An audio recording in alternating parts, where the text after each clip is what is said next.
Garrett Trapnell, January 31, 1938, September 7, 1993, was a con man, bank robber, and aircraft hijacker of the 1960s and early 1970s. Trapnell robbed a string of banks in Canada, frequently posed as an agent of the Central Intelligence Agency, masterminded a $100,000 jewelry store heist in Freeport, Bahamas, and simultaneously maintained marriages with at least 6 women.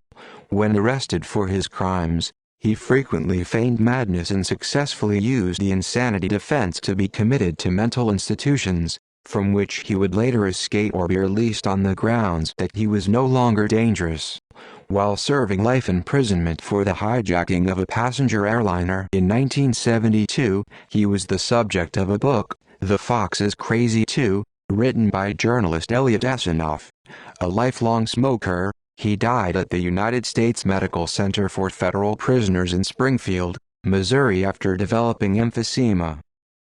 Hijacking and trial on January 28, 1972, Trapnell, using a .45 caliber pistol he had smuggled aboard inside a plaster cast on his arm, hijacked TWA Flight No. 2 on a flight from Los Angeles to New York while over Chicago.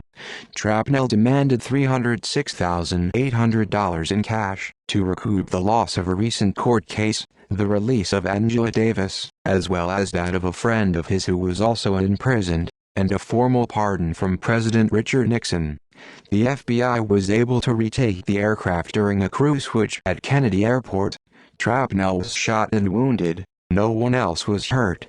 Trapnell's skyjacking came after a string of similar domestic incidents, especially Cuba-bound hijackings, and was directly responsible for an overhaul of security procedures by the Federal Aviation Administration that remained in place until the September 11 attacks almost 30 years later. At trial, he once again pleaded insanity, claiming that he suffered from multiple personality disorder and schizophrenia and that the hijacking was actually committed by an alter ego named Greg Ross.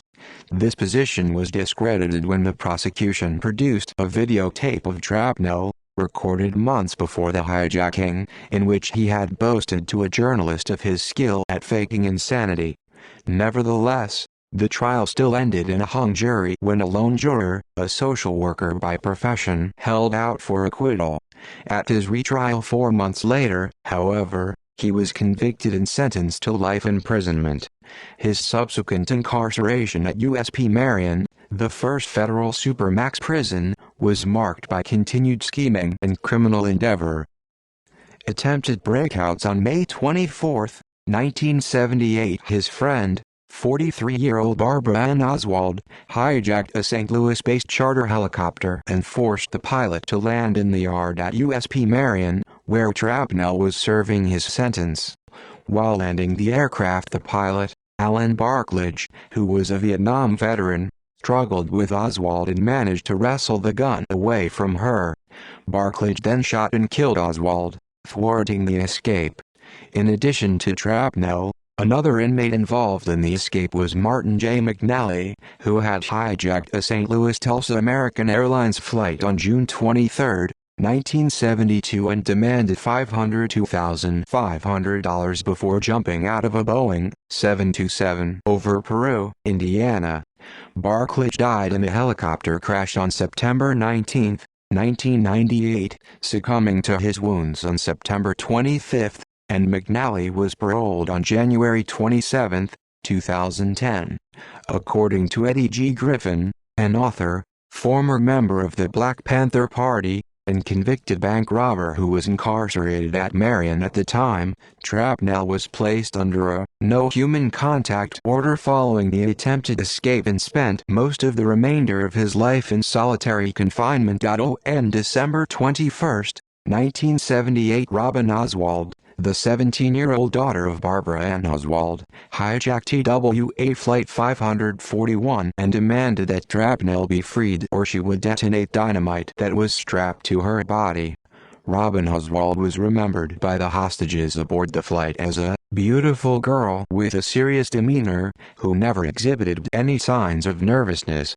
FBI negotiators were able to free the passengers and induce her to surrender with no injuries or deaths. The bomb that was strapped to her chest later emerged to be a set of railroad flares wired to what appeared to be a doorbell. Robin Oswald was charged as a juvenile with charges not being announced, as is the law in Illinois. See also list of fugitives from justice who are no longer sought. Bibliography.